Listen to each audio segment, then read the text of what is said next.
일단 그 아까 핵시설 그거부터 미사일이냐 아니냐 답을 할 수가 없다는 거예요. 분석 중이라는 거예요.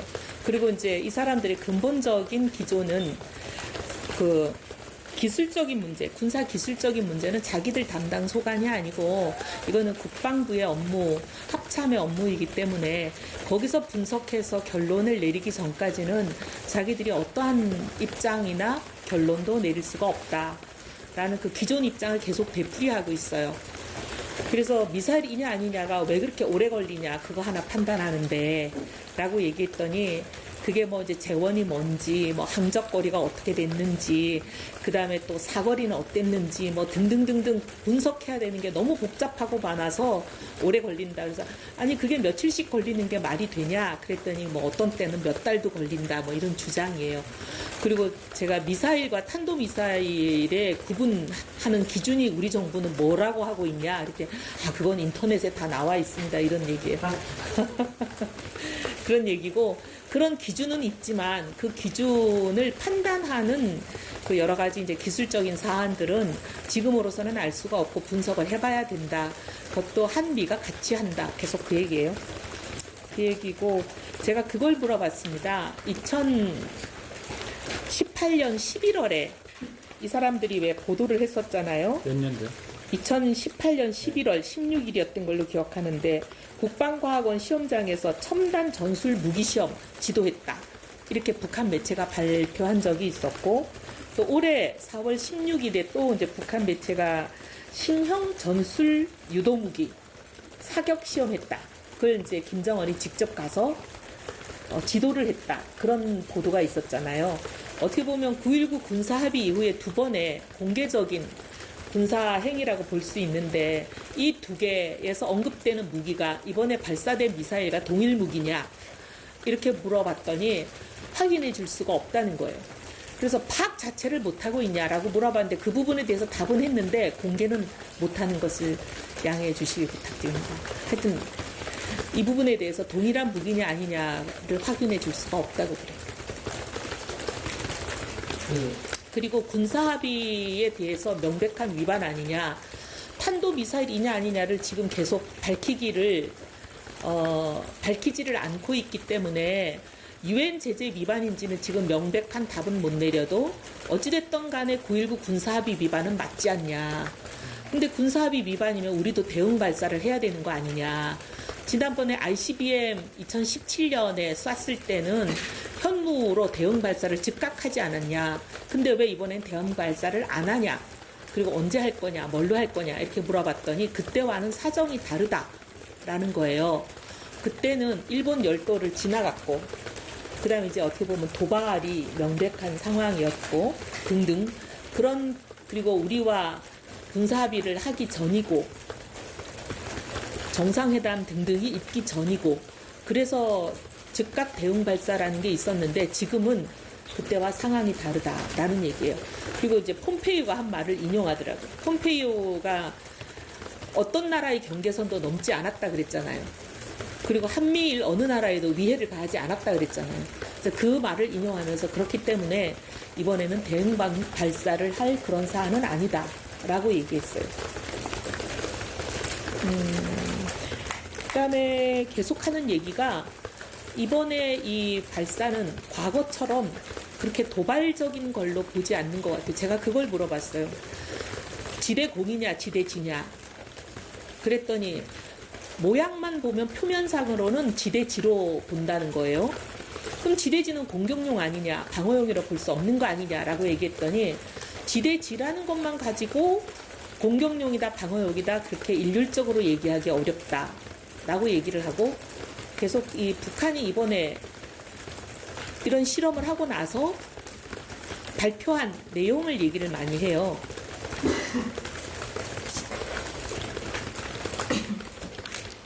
경상적인 전투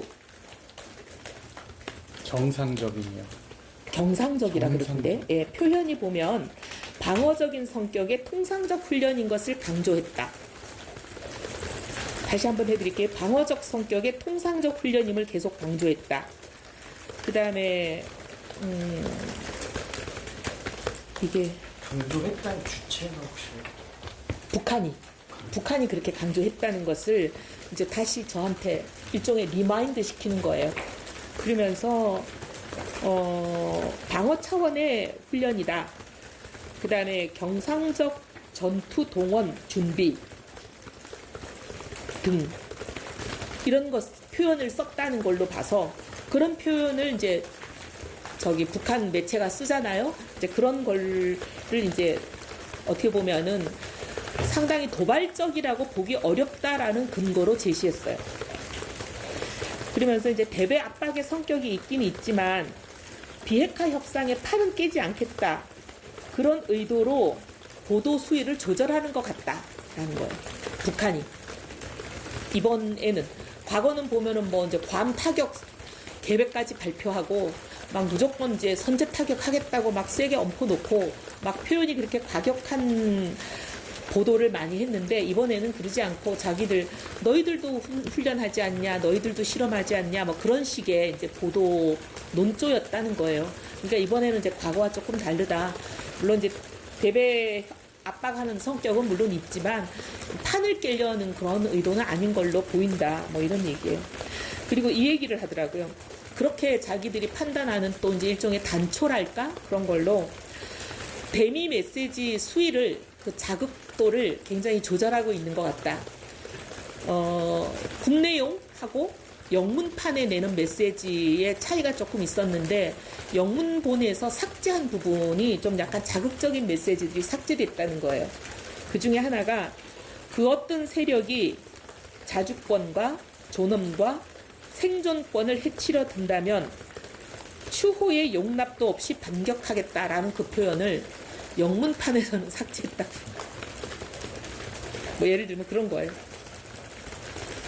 그 다음에 또 하나 이제 이 사람들이 드는 거는 과거 예를 들면 ICBM이라든지 그런 미사일 발사에 있어서는 전략군 사령관이 배석하고 이제 영접하고 참여하고 이렇게 했었는데 이번에는 박전천 대장이라는 이름은 쓰지 마세요 그냥. 이번에는 포병국장이 이제 영접도 하고 그 다음에 실험에 이제 동석도 하고 이렇게 했다는 건데 그 두 개의 의미가 차이가 있다고 보는 거래요. 그러니까 전략군사령관하고 포병국장은 조금 레벨이 이제 좀 낮고 어떻게 보면 이제 국내 방어용 그런 군사훈련의 목적이 좀 더 있다는 것을 시사하는 걸로 그렇게 보는 것 같습니다. 그리고 아까 저한테 물어보라고 하신 게 이런 핵무기 실험 말고 핵시설 움직임은 추가적인 게 없냐, 동향이. 물어보라 그러셔서 물어봤는데 지난번에 정보위에 보고한 이후 그 언론 보도가 이미 다 됐고 그 이외에는 별거 없대요. 그 다음에 한미 발표가 늦어진 게 이견차 때문 아니냐 물어보라고 그러셔서 물어봤는데 아니다. 계속 그 주장이고.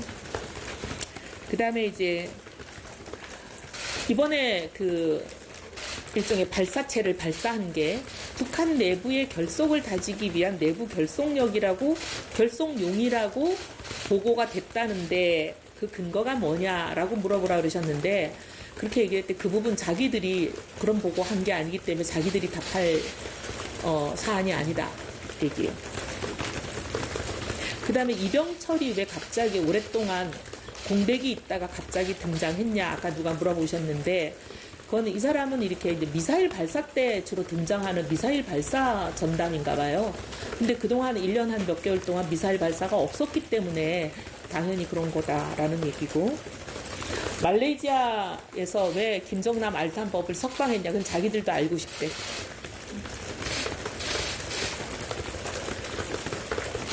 거기까지가 제가 일단 드릴 수 있는 말씀이고 혹시 다른 거 뭐 궁금하신 거 있으면 말씀 주십시오. 추가 발사 가능성에 대해서는 어떻게 보시나요? 그건 안 물어봤는데 그건 뭐 답을 듣진 않았어요. 예. 사실 국정원에 직접 물어봐야 될 것 같은데 아까 이게 잠깐만 주체가 물 좀. 군이기 때문에 자기네들 참여해서 이러다 받아서 하기 때문에 대답하는 한계가 있다고 했잖아요. 근데 초반에 그 단거리 미사일 발사는 아닌 듯하다라는 식으로 그 국정원이 먼저 이렇게 약간 판단을 먼저 내려서 보고를 한 거 부분에 대해서는 좀 어떻게 해석을 해요? 그때도 이제 조금 바로 잡으면 합참이 왜 처음에는 미사일이라고 했다가 40분 만에 뒤집고 지금은 보면 거의 미사일인 걸로 우리는 이제 전문가들은 분석하고 이렇게 왔다 갔다 하잖아요. 그러니까 처음에 합참이 미사일이었다고 했다가 미사일이 아니라고 바꾼 그때 합참의 얘기를 전달한 거예요. 국정원 자체 판단이라기보다는. 근데 이제 그 부분은 계속 물었어요. 계속 미사일인지 아닌지 판단하는데 몇 달이 걸릴 수도 있는 분석을 어떻게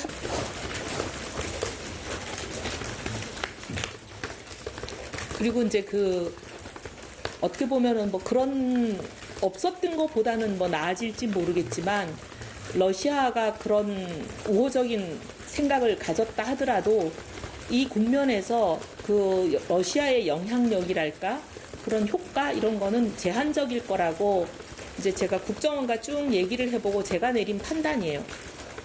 첫 번째 이제 어차피 북미 간에 이루어지는 일은 지도자들끼리 1대1로 탑다운 방식의 협상이기 때문에 러시아가 개입할 수 있는 여지가 거의 없는 구조이고 그 다음에 또 러시아가 제안했던 육자회담이라는 것 자체를 일단 뭐 미국이 그냥 그 자리에서 즉각 거부해버렸고 그 다음에 설사 뭐 나중에 이제 상황 변화가 있어서 육자회담에 대해서 긍정적인 생각으로 변한다 하더라도 육자회담이라는 틀 자체가 거의 실무 준비만 1년이 넘게 걸리는 굉장히 어려운 작업인 거잖아요.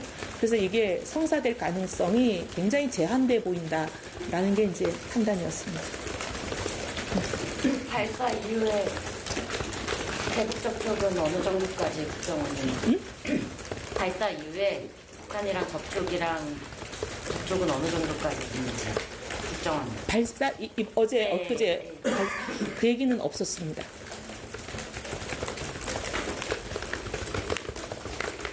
4월 16일 발사했던 신형 전술 유도무기랑 같은 것인지 답을 했는데 왜 공개는 못하시나요? 아니요. 같은 것인지 다른 것인지에 대해서는 확인을 못 해준다고 얘기를 했어요.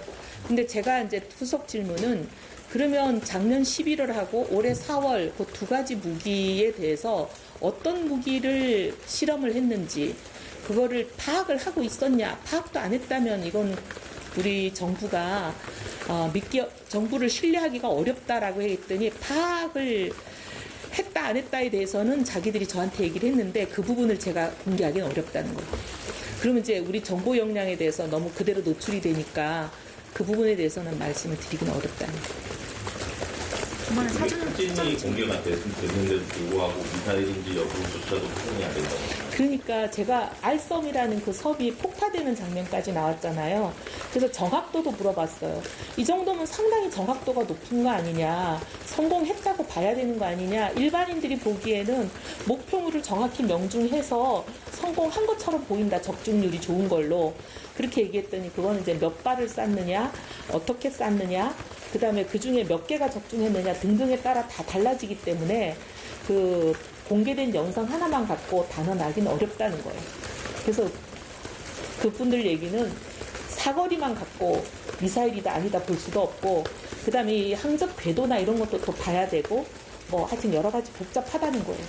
근데 이게 포대에 놓여서 쏘는 거하고 또 다르다는 거죠. 차에 올려놓고 이게 발사체가 있어서 올라가는 사진이 나왔는데도 불구하고 이게 미사일이 아니거든요. 그게 뭐 이제 중간에 변하기도 하고 그러나 봐요.